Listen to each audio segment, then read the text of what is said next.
Hello, I received this LittleLamb's teether for a review and I'm excited to share it with you.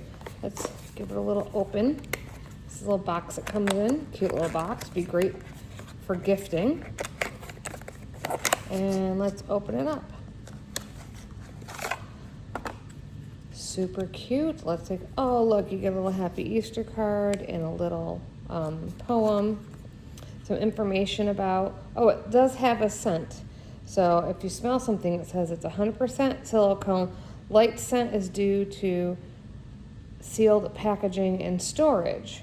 So it says wash it with soap and water and then let it air dry. So I would do that before we gave it to a child. Let me smell it and see. I smell like rubber or silicone smell, but that's about it. So let's take a look at the quality of this. This is really gonna hold up to teething. As you can see, I can't rip it. It's got a great texture on the back. Look at that, that's a great gnawing texture.